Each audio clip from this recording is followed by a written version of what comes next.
Well, guys, welcome. Super excited about this conversation with Philip. We were just talking about right this before this call is I met Philip at a Maverick City pop-up. I'm sure he'll talk to you guys about that. I think in that moment you were designing all the merch collections, right? For Yeah, them. essentially kind of started like their merch because when I met them, they were like, I mean, this was like before uh promises and before like all they were still really small. And yeah, so I came in and just took over, kind of like the way I run my brand now, but I was doing it for them. They wanted to make it like more than just like band merch. But yeah. Yeah, I remember that. It was cool. I mean, the merch was sick. I remember the pop-up being in Dallas. It was like right before the COVID spread in Dallas. But yeah, man, everyone, thank you for joining. I'm excited to talk about Selah, the brand, and sort of Phil's approach in the intersection of faith and fashion. There's a lot of brands out here that are doing or trying to do like the Christian brand, and I do think that Selah and Phil are doing a really good job with it. So I'm excited to talk more about that. And for those of you who it's the first time jumping on a Symphony call, welcome. Symphony is an experiment. Shout out the Matrix here. If you've seen it, you know how good of a movie it is. But obviously, we as Neww, we have an agency and we do a lot of projects. And so Symphony has been sort of an experiment for us to become a creative resource for young Christian creatives, which is why we have a bunch of conversations with different creatives that come from a perspective, like from a place of faith, and are doing something culturally. We had a call with Andrew where he used to be a full-time designer, now became a pastor. I'm trying to think who we've talked with as well. Jacob Salguero, he's a full-time designer. He lives in Barcelona, but comes from a place of faith. And I think the goal here is to have conversations, right? We have relationships, we have a lot of friendships, and we believe if we form a community to have conversation, that's the best thing that can happen. My goal is through this conversation that everyone who's on here can be blessed and can get a new perspective on how to approach, whether you're a designer, a filmmaker, a painter, a speaker, whatever it is creatively. My goal is that from this conversation, you guys feel inspired to keep going, to keep pushing, to keep pushing the barrier as much as possible. So Johnny will be also conversating. They will be part of the conversation. They'll be asking questions, and then at the very end of this call, we'll have a moment for Q&A. Not sure if I'm losing Wi-Fi here, but please, guys, as we're going, just think about questions that you'd like to ask, and we'll open up a Q&A at the end. So I don't want to take too much time. I tried to speed through that, but Phil, if you want to just take us from the top and just sort of talk to us about Selah and where that came from, the name, when did you start it, and how that was for you? Yeah, man. Yeah, so Selah, I started it in college. I was a junior in college, and that was 2019. So it's been around for a little while now. It feels crazy to think that we're in like the 7th year of the brand. But yeah, it started from, I was in a place where, you know, it was like pre-Instagram clothing brand era. I feel like we've gotten in that in the past like 3 years. I don't know. But it was kind of in the beginning of this Christian streetwear / apparel brand thing. And I knew I was into that before I wanted to participate from the creating standpoint. I was already like interested, and I used to buy stuff like that. And I just started to like find, when I would buy from different brands, like unintentionally, like, oh, I really like this, and then I really like this from this brand, but then I don't like these certain things. And once I started to put together all of like what I like and what I don't like, I was like, dang, like I think it would be cool to try to do something myself. Just as a creative, feeling like I was in a place where I wasn't really able to get out the creativity that I had, and I really didn't know how I wanted to express it, because I was really into music mainly. I still play music a lot. I play keys, and like I was really creative in that space. In the church, playing at church, was able to express myself. But I don't know, I just felt like there was more that I had to say, but I didn't really have the tools. I wasn't a designer. Um, and I kind of knew social media, but I wasn't like the best at that either. So it was interesting. I remember I took a class in college it was like an intro to graphic design class, and I wasn't even in a major that would have put me necessarily down that lane, but it just gave me like the bare minimum tools to like open up Illustrator, Photoshop, and navigate my way through. And I don't know, it's just like my personality, the type of person I am, I think I've like, once I find like the spark somewhere, I like just wring it dry. Like I want to try and get the most out of whatever this is. And that's why, honestly, that's why I got into music to begin. But then that's what drew me to design and clothes. Like I really wanted to like see it through and be as good as I possibly could. But yeah, I started to just like try to make stuff during class in college, just trying to like, I was designing while I was supposed to be like, paying attention. And ultimately like I got a really big alley-oop from this like pastor friend of mine. She actually invested in me like a couple $100 when I first started, just to buy some shirts. And then she gave me like she actually had like a heat press at the church, and she used to let me come and like heat press these shirts there. And it was like a 2-hour drive, but like that's what gave me the ability to like drop my very first like shirt. And I'll always like give prop, or just like very grateful for her and like that opportunity. But yeah, and I think like from there, kind of fast forward a bit, obviously I got connected with Maverick City. That was like, honestly, I met them like a month before COVID started. They hired me off of like one successful like project that we did, full time, to like start all of their merch and like try to like build a clothing brand, essentially.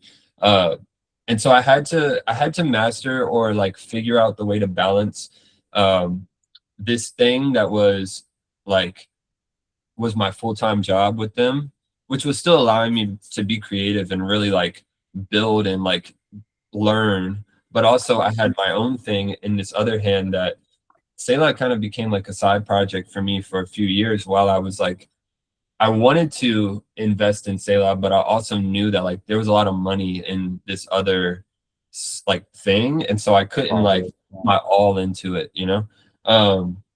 and then it got to a point when I knew like my time there wasn't going to last forever. And I knew I needed to like nurture the thing that was mine ultimately. Because I knew at the end of the day, even if this Maverick City job goes away, Selah will always be mine. I need to treat it like it's my thing, and like this could be full-time business. It wasn't at the time, but once I made that switch mentally, I think that like if you were following from a long time, you could kind of see where it started to change trajectory into something that was a full collection with like a lot of different layers to it. And then I went full-time with Selah when it's been about almost 3 years now, 3 or 4 years now. And it was tough at Oh, first. really? Yeah, so it wasn't this whole time like that I've been doing it like that.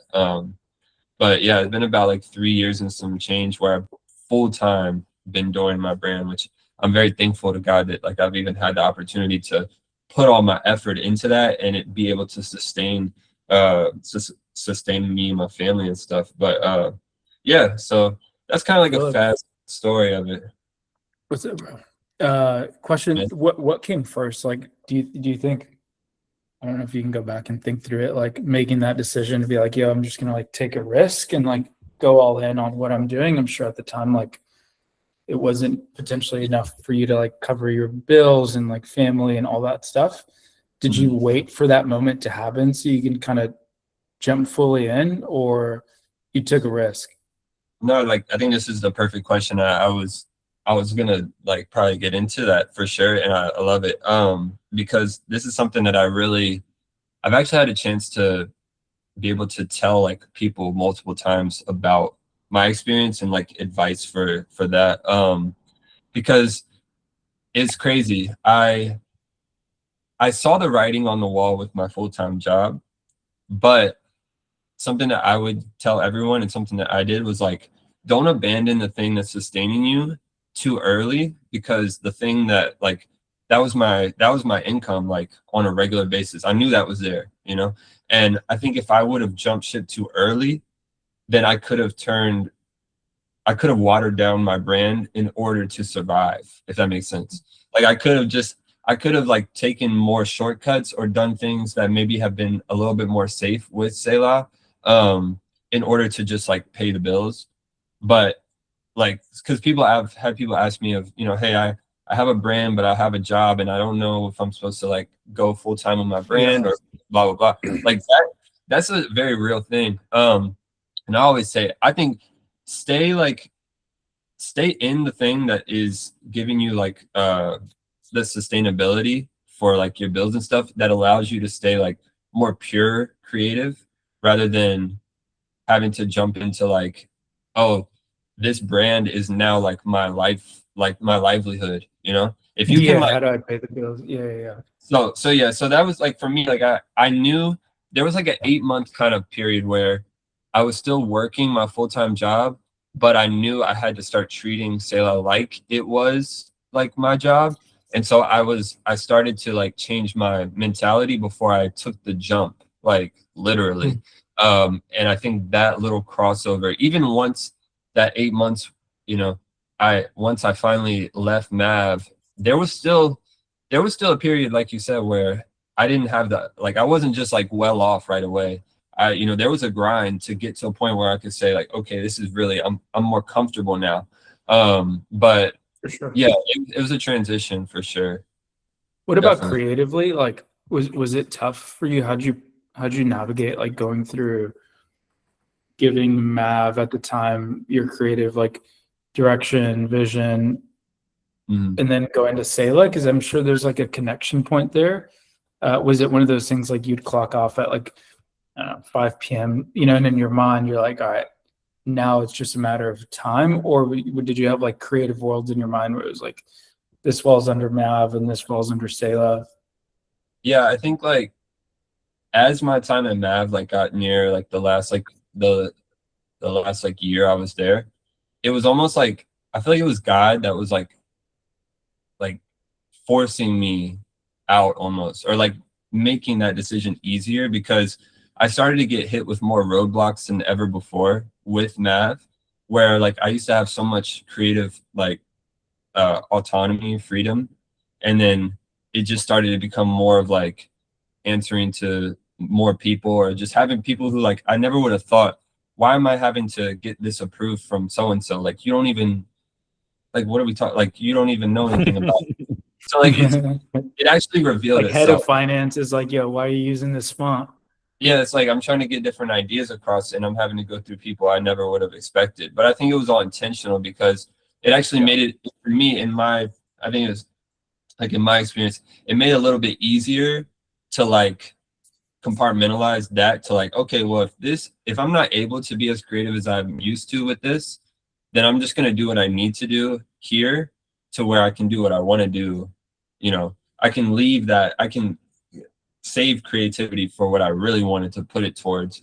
Because I did find times when I was really deep in it working with Mav that I would run out of like the brain power to like make stuff from my own brand, because I was trying so hard to like make this other thing Giving work. it your all, dude. Yeah, for sure. Yeah.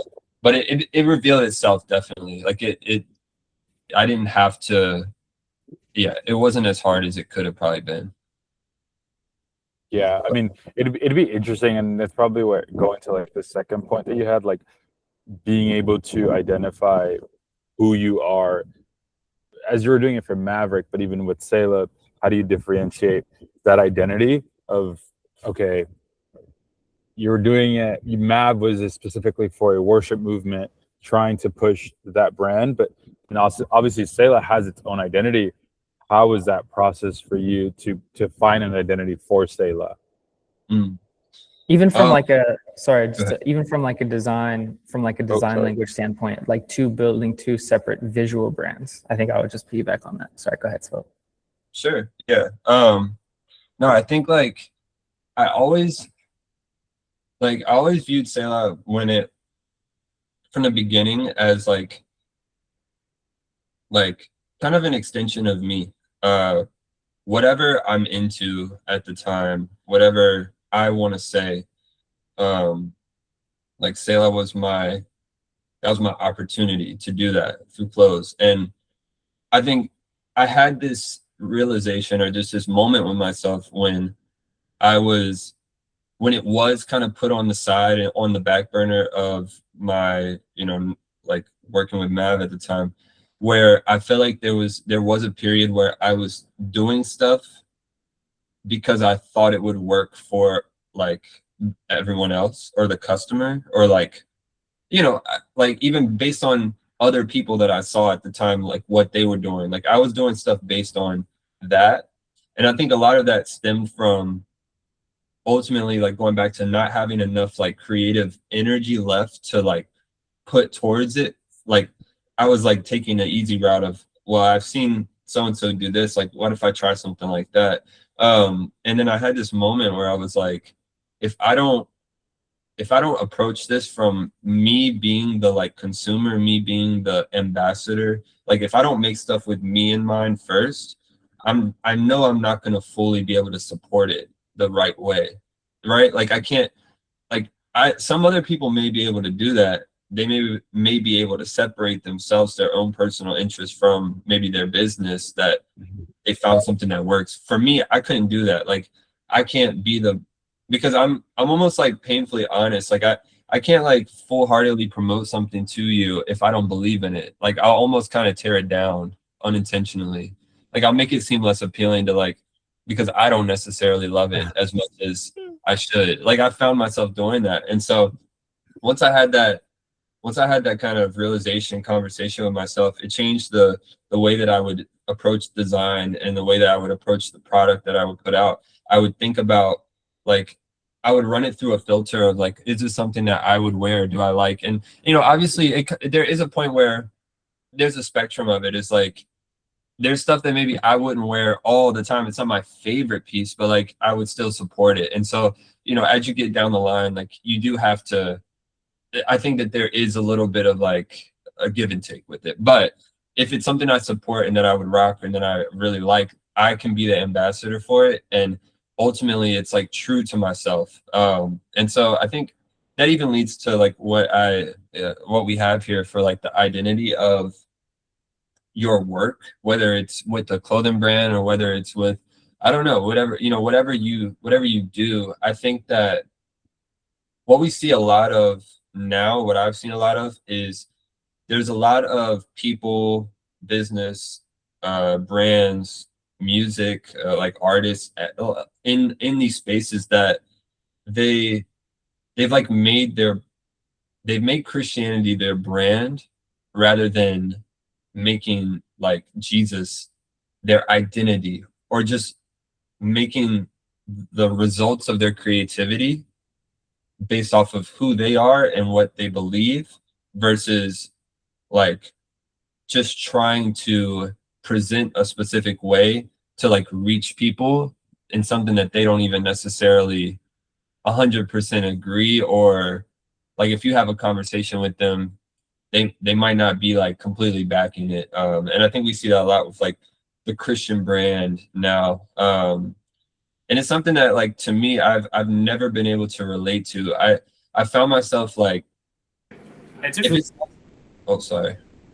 if it's not something that's genuine and I can get behind, or that is like really how I feel, I can never find myself like putting it on a product or saying it to like the world. And I don't know. That's just the type of person I am. But I think that is important for everyone. I think that will lead you to a more genuine like result, or something that you can feel more confident and that you at the end of the day can like go to sleep better at night with, like, hey, I'm whatever I am putting out in the world, in any way is like, I'm not doing it just to be able to check off a box of it's got enough like Christian, I don't know, whatever, like enough Christian imagery, enough Christian like phrases or whatever. But it's really what's true to you. And I think like the deeper point of that is like being able to find out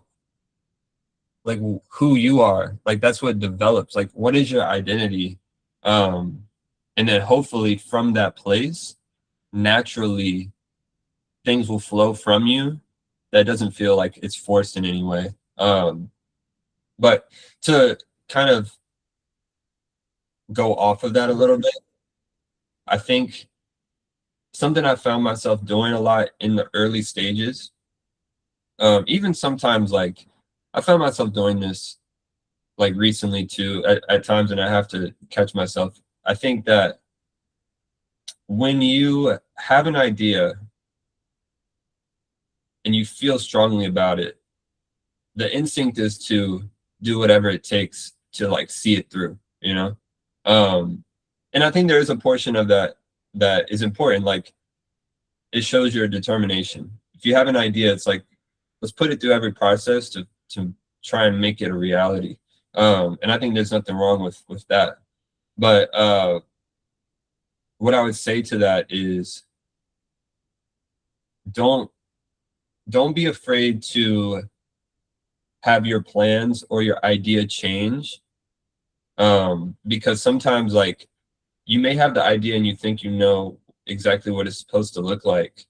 But yeah, I think like you have to leave room for it to change and be content with that, because it may not, like the best version of it may not be what your original plan was for it. And yeah, I was gonna mention though, a funny story that a lot of people probably don't even know is like my brand wasn't always called Selah. And I was just talking to my friend Nate yesterday or the other day, and he was like, bro, like it's like one of my favorite stories. Like you definitely like you should probably tell this more often. Like I'm like, I kind of don't want to. I like to honestly avoid it, but it definitely speaks to like this is that when I first started my brand, it was called Church Apparel, which is like looking back now, it's like crazy.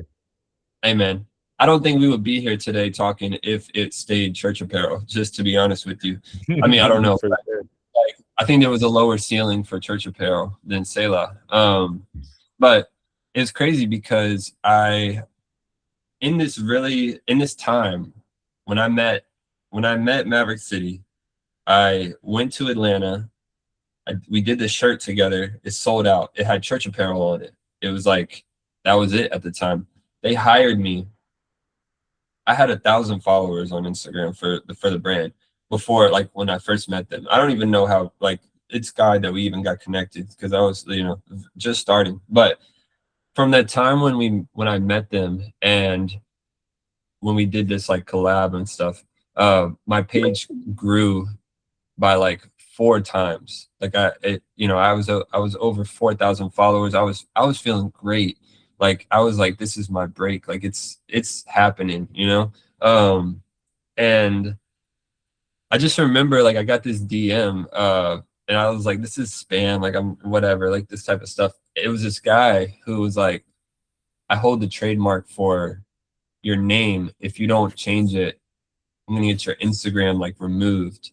I thought they were trying to get money, bro. I thought they were trying to like get money or something. Like, and I'm like, no way.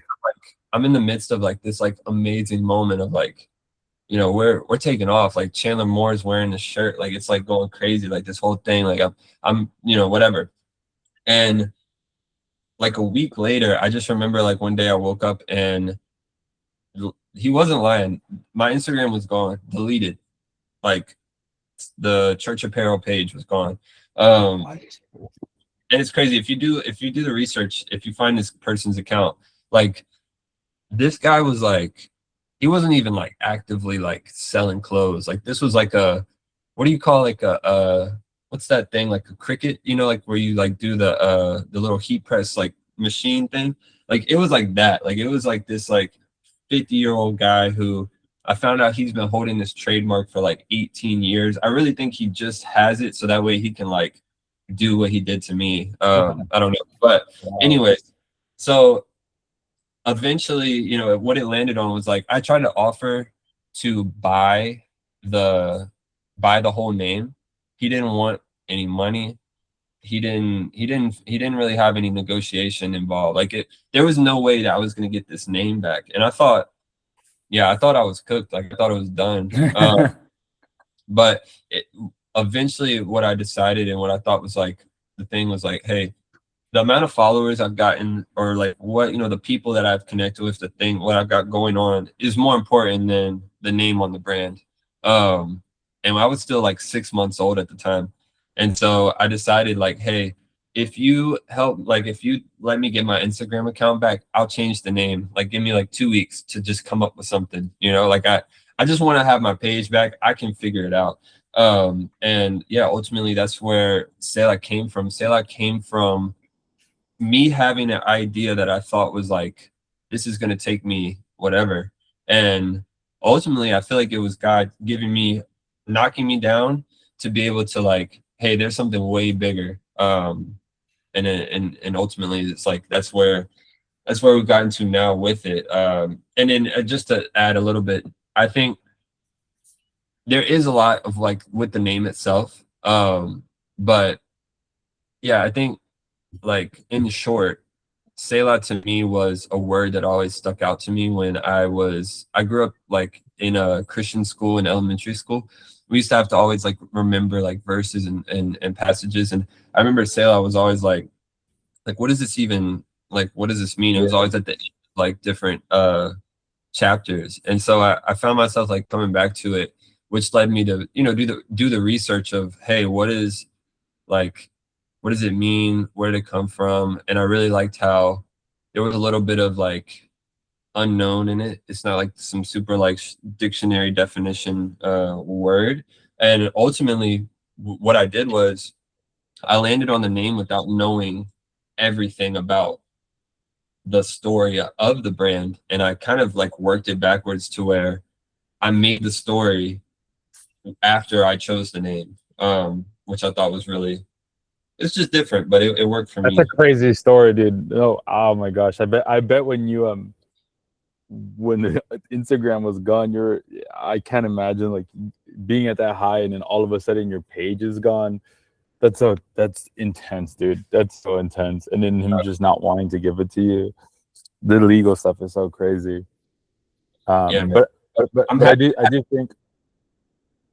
Say it again. I said I'm happy that it happened for sure. I mean, yeah, it reminds me of kind of what you're saying, even with the name. When you sent me these, you know, notes right before the call, I was like, don't be scared of not knowing all the answers. Be content with imperfection. It feels like you've almost have been able to build on top of that, even with like, as the brand grew, as you changed the name, there was this sort of like not knowing what the future was, not knowing what you held in front of you, but still being able to push forward. Yeah. Obviously that works like from in that perspective. From a design like language, do you feel, or like the way you approach design, does that go into that too? Are you also very like, hey, I might not know what this design might look like, but I'm just gonna try to, you know, do you iterate like 100 versions, or right? How is that process? Like when we were on the phone, we talked about the forgive my sins, right? Forgive my sins, Jesus, save my soul. It's like a very direct, like this is a Christian hoodie. It's like very direct about Jesus saving your soul. How do you combine this? Like, don't be scared of knowing all the answers, imperfection. How do you then arrive to a hoodie that's like pretty bold? Yeah, I think like from the beginning, I knew I wasn't that good of a designer. And so I think that's where a lot of that motto stuck with me, is like, I'm really not like that great at designing. I'm not that great at really any specific one facet of this whole thing. But that's where I've become content with like, okay, I don't know everything about any of this, but I know that like the work that I'm putting in and what I'm after, it's catching, it's working. Like I'm seeing this linear, you know, growth that's slow, but it's like, it's going. And so I I've started to become content in the place of imperfection, knowing that it's always going to be, it's always a story. And I think the story of any of what we do is more important. And you guys have heard this before, but like, I think the story is so much more important than the like the result. And so with the design process, yeah, I think like, you know, there's obviously a very tangible side of it where it's like you make a sample, you see the product, it's not perfect. It might be great. I mean, sometimes it is. Sometimes it turns out perfect for what you had in mind, and that's great. But when you're doing a collection, that's you don't expect that to happen every single time. And there is an aspect of it where it's like, yeah, like there is always room for improvement. But what I think is most important is not to allow like the imperfection to stop you from doing, you know? Like I found that a lot, and what a lot of people I've talked to is like, they get stuck in a place of, even back to the point of like holding on to an idea so tightly that it's like, you could get to a place where you have an idea and you feel strong about it. And if it's not exactly what you envision, you'd rather just not do it at all. And I think that's like, we leave so much on the table if we have that mentality, because it's rare that things will turn out perfect and you'll be completely content with something and ready to go. You know, I think there is a moment where you can find yourself going in circles of trying to make something great before you just put it out. And so, yeah, I've had to like remind myself of that whenever I'm in a place of like, I'm not happy with something or it's not all the way there. It's like, okay, is this worth continuing to like go around with it? Sometimes it is, but a lot of times it's like, no, like you have had your eyes on it continuously. But like there's people who have never, like they don't know the original idea. They don't know where you even plan. They don't know what you envisioned. They are going to see it for what it is. And it may be like amazing. There are so many times when the thing that like I thought may have been unfinished ended up being like the best thing like that I made. And it's like, honestly, most of the best things I've made were stuff that I thought maybe wasn't finished. And it's just crazy. So I think if you just, if you accept that, it just changes your mentality about like design, you know? How much of that is yourself? I mean, I don't know if you design all of in a collection, do you design everything, but also do you have like a team around you that's helping you or working with you on deciding what is good, what is not? I think I am within my company now, like I am that like filter, and I have people that help me like with the more, like technical side of things. So it's like, Design, I guess I could probably be more like the creative director position, like on a collection, I might like literally design 25% of it, whereas I'm actually find myself way more often, I'm just putting things together. Like maybe I've taken a design and I figured out, well, what's the best placement and what's the best product and what's the best thing to make this work with this other thing. And it changes every time, but that's kind of like the place that I found myself more, because with my brand being an extension of me, I found that like I have to just, for it to be its best, I need to be the filter of everything that comes through. Like more important, that's more important than me putting my hand to literally designing everything. But sometimes there's stuff that I just can't communicate it the way that I need to, so I have to go and do it myself, but yeah. Philip, question, like, I know you keep saying like you're not the best at one thing necessarily. Like, what is, in short, like what are your strengths? Like what do you feel like you bring at the highest value? And then also at the same time, like what are some like weaknesses? Like what are areas for you? And this is, I just think, helpful for like a lot of young creative people, like just to know, because I think the gamut of like running a brand, running design, running creative, like, taste is huge, right? Like design, like technical design, you've got marketing, presenting product is a whole nother thing.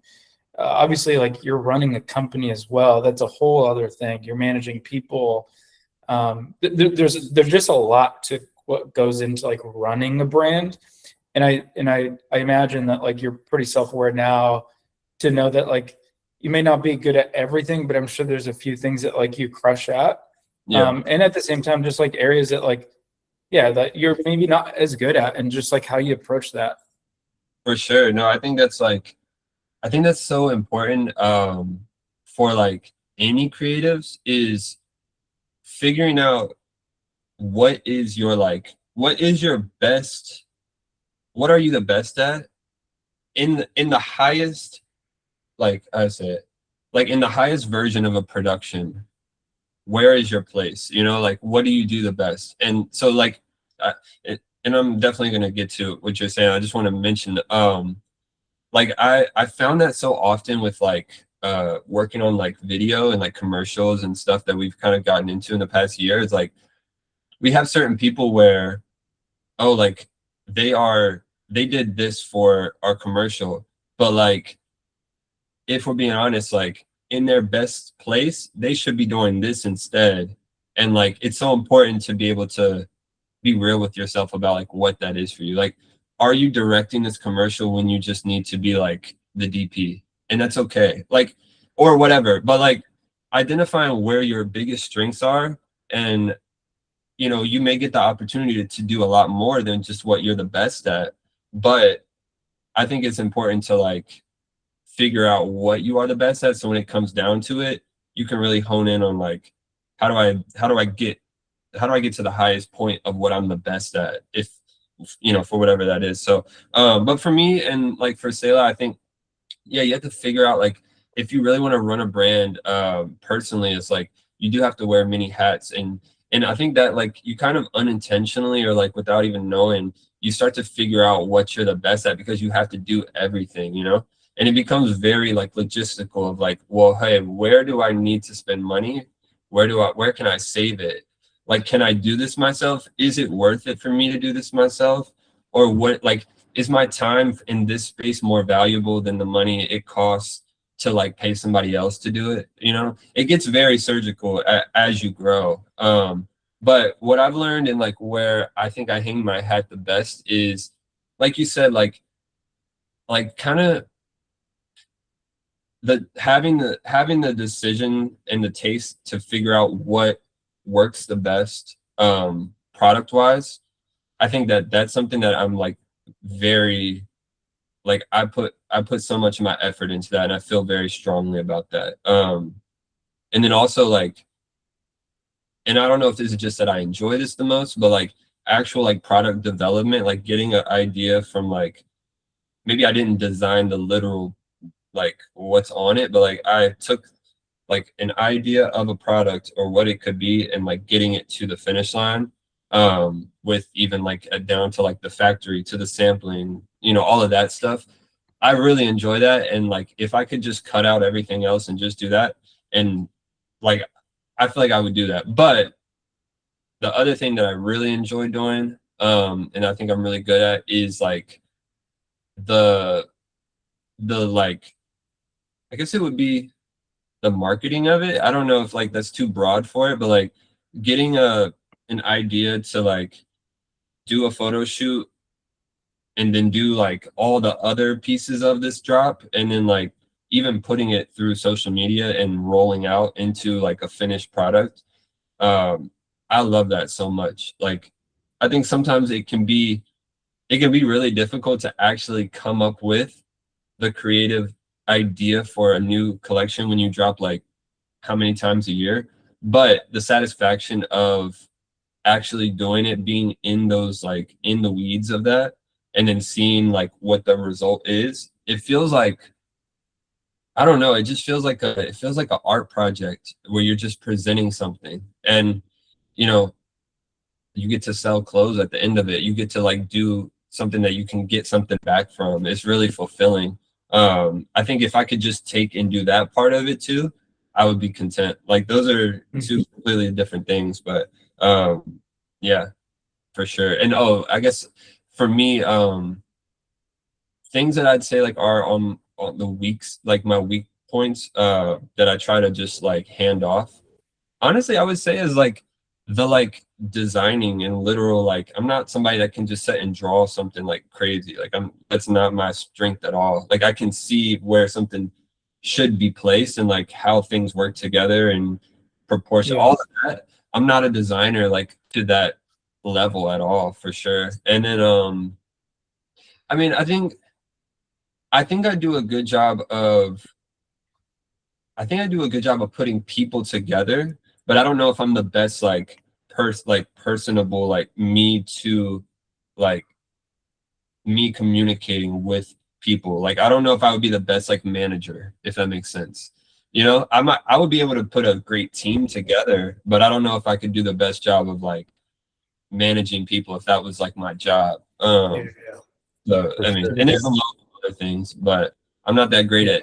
I don't do Facebook ads, so I'll hand that off. I'm probably not the best at email marketing, but like I might have to do that for this, you know, for the time being. I don't know. There's a lot of the little stuff that I'm not the best at, for sure.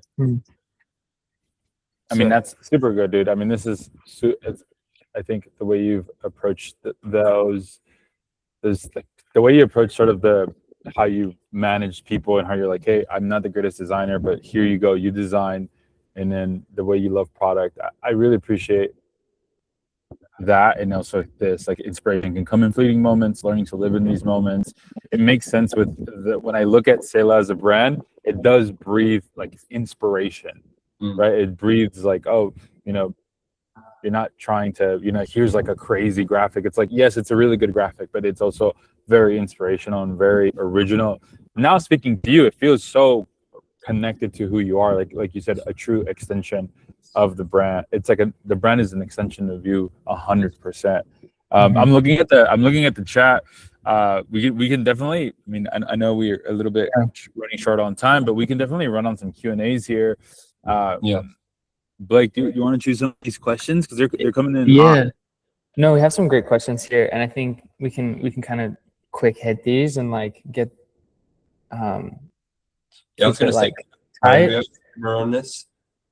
But okay, the first one, I really like this question is like, how do you separate your brand's identity from like when it comes to like other Christian brands? There's a lot of similar brands, and like, so what do you do to differentiate Selah? What do you think is like, you know, when people are shopping for like specifically like for like a Christian brand, what do you do to differentiate your brand from any other brand that's out there?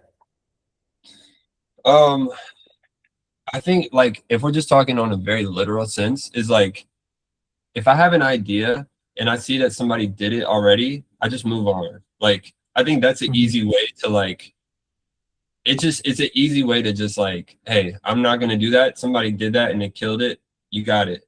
Unless I'm like already deep in it and I'm like, well, I already thought of that. I feel great about it. But like that's a very easy way to differentiate yourself, is just not to remake the same thing that you see somebody else do. And then on a more like broad sense is like, I think if you're in tune with like what you want to do, ultimately like you will be able to look and be different, rather than like, I won't even say that I don't spend that much time on social media. Like I'm seeing what else is happening. I just like try my best not to. That's not going to make it on my mood board. That's not going to make it in my references. Like I'm trying to differentiate where creatively I come up with stuff versus like what I see. And a lot of times for me personally also, that just leads me to like the past. Like I'm looking like far back. I'm looking in the spots that like, I love finding design references from stuff that wasn't even meant to be like fashionable. Like I love functional design because I know that like, I just know that like when they made that, they weren't thinking about how it would look 30 years from now on like an Instagram carousel. And so, yeah. Bro, that's fine. Yeah, recontextualizing. I think that's like a really cool approach. Another question here. I think this could probably be like its own call, and like it's such a huge learning curve for someone who's starting a brand or working in clothing. Like when it comes to manufacturing, like what would you say? Like what's like the number one thing you would say to somebody who's like trying to figure out manufacturing, sourcing, product? Yeah, I feel like I've said this in a bunch of different places before, but I'll always down to just go hit it again. But like when you first start, don't be afraid to go from like you don't have to jump to this whole like custom manufacturing, like doing this whole big thing. Like I think you could lose a lot of money there if you're not like, if you don't have the money to spend, and if you don't have the knowledge to like get into that game. I think it's okay to start with like the blanks and start with like the stuff that's here in the US that you can get easily and you don't have to commit too heavily towards, but are in a space where you are specifically looking for like the cut and sew stuff. I think it's like one of the biggest points of advice that I will tell people is you have to invest time in a factory. Like you can't just expect to necessarily jump in and your first order is perfect. Every factory that I've worked with, I feel like I've at least given them like 6 months worth of like, we've done a few orders, we've done some samples, we've communicated, we started to learn each other. And that's when you'll realize or start to see like, is this someone that you can see yourself working with long term? Like you have to give it a fair chance before, you know, if one order doesn't turn out perfect, it's like you can't just jump ship unless they're literally scamming you. But you know, yeah, no, that's great. And I know it's like it's such a trial and error process when it comes to specific cut and sew. But then also like what you said is great, like with like you know, using blanks and stuff. Like I don't know, Virgil kind of laid the blueprint there, right, Joe? For sure. I also think people sleep on Gildan, man. Personally, I love just a fun Gildan tee, dude. Like if the graphic is fun, you know, like a good graphic is just a good graphic. Like yes, like the fit of the shirt matters, but sure, the product story. It's like when you see a low budget movie, like. And it's like so true, the performance can push through in no matter what. You know what I mean? Somebody said guilty is crazy work. It's facts though, bro. Obsession made, I don't know how much money they made, the new movie Obsession, and they paid their art director like $1,000. That's what I'm saying. Like a good idea is a good idea. It can hit.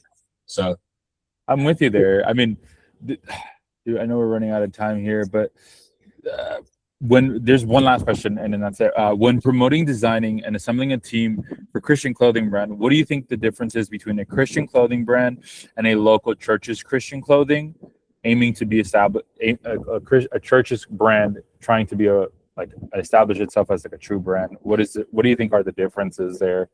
Like your church merch versus like streetwear brands. The direction is like, I think if I was doing merch for a church, I would put all my effort into serving the people that are there in that church. Like, how specific can you make your clothes? Like, how can we meet? Like, I would even go as far as to like, what's a phrase that my pastor says specifically? How can I make that cool? Because I'm like, this is for my community. You know what I mean? This is for the people that come to my church.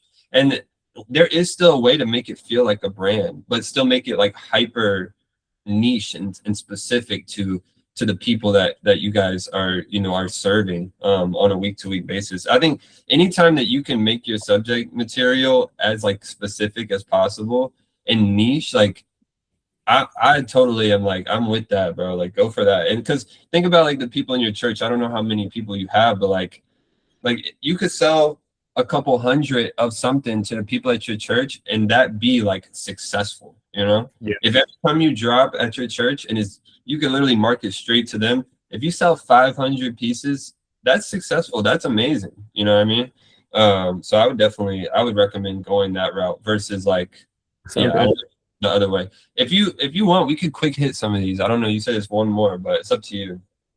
Yeah. I mean, let me see. When is your I can't see. I think here for like this idea of like having imperfect design or imperfect ideas, like what does that look like to you? Like, man, this is a big topic too. Like taking an imperfect idea and bringing it to fruition. Like what anchors you in that process of like just trusting that it's going to get there at the end of the process?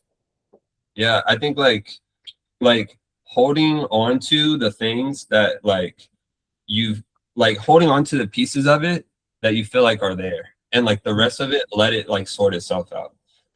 In the context that I'll give is like when I do a collection, sometimes I have the name of the collection first. Sometimes I don't have the name of the collection until like the photo shoot is done. Like, and to me, that's like showing like, I won't even say imperfection, but it's just like the process, you know? It's like you get stuff in, for me, I get stuff in order. Every single time is different. Like it literally is different every time. And so I think when you become content, or you become like comfortable within the chaos of your creative process, and you allow things to fall in place as they will, it's very rare that they don't fall together in a way that is at least like creative. Even if it's not perfect, it's different, you know? Yeah. That's Totally. great. One question I had really quick, and this is something I know this is for me, Joe and I talk about sometimes, of like even some other brands we've worked with, of like, okay, like we think about like the cutting room floor. If you have a collection of like, I don't know, 10, 15 items, 20 items, how many designs are there that never make it? Like how many, like, is it 1,000? Is it 500? Like, what is your ideation process like? Yeah, I think like, well, the first thing I do is I try now to have 2 collections up on my Photoshop at all times, if I can, at least. Back again. And as soon as I figure out this idea is not going to work, the first thing I do is I just move it to the next collection, and then I leave it for when that day comes, and I focus on what's in front of me. And then, but there is times when you are like, this idea may not ever be, and for me, it's just hard to like just give up on something completely. I just might recontextualize it, like you said, like it might work better later on. It just might not have been the time for it yet, you know? And maybe something just needs to be changed. Like sometimes you get a sample and it just doesn't feel right. It's just like, hey, how can we like look at this from a different angle?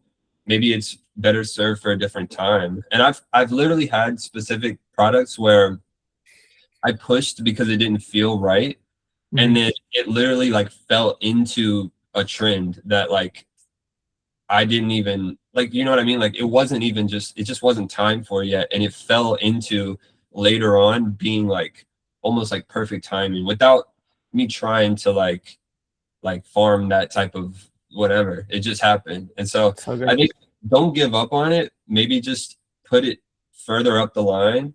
Unless it's like, you just know, like, yeah, this just isn't it. I would try to hang on to it and just figure out a different, you know, moment. Super good.